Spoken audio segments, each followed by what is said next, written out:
towards advanced management of river networks. River ecosystems are not isolated in the landscape. They are part of a river network. The network connects mountains to oceans and integrates landscapes.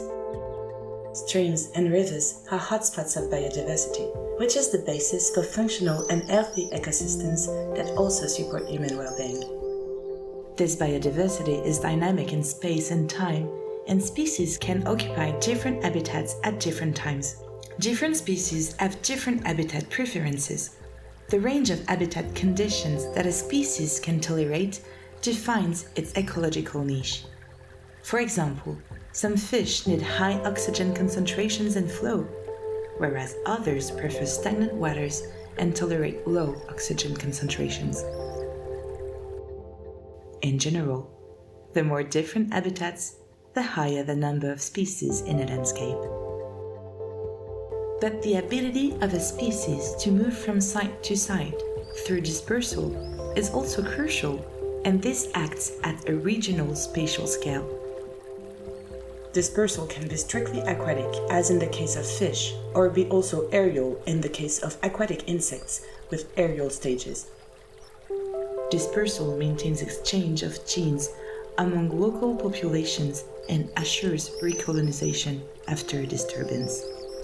Because dispersal drives exchange of species among habitats, it strongly affects community composition in the various habitats. Ecologists use the metasystem theory to integrate both local and regional mechanisms when thinking of what shapes biodiversity and ecosystem processes in river networks. But human activities alter river network connectivity by generating fragmentation, which threaten biodiversity and ecosystem functioning. Fragmentation of river networks is generally caused by dam constriction and river drying due to global change, generating a disruption of natural connectivity in the landscape.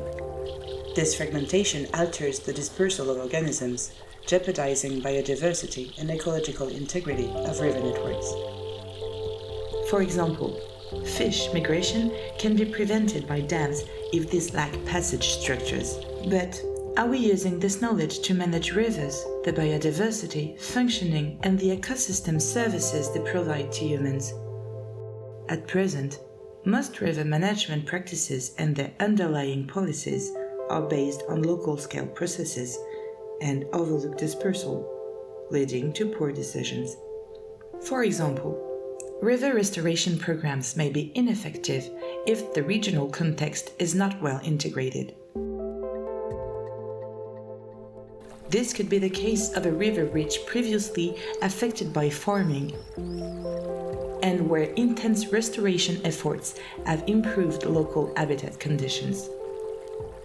However, the expected recolonization by species does not happen because of water abstraction for irrigation that dries a downstream reach. In spite of restoration efforts, ecological quality and/or conservation status will not improve. We call for using metasystem theory to improve the practical management of river networks.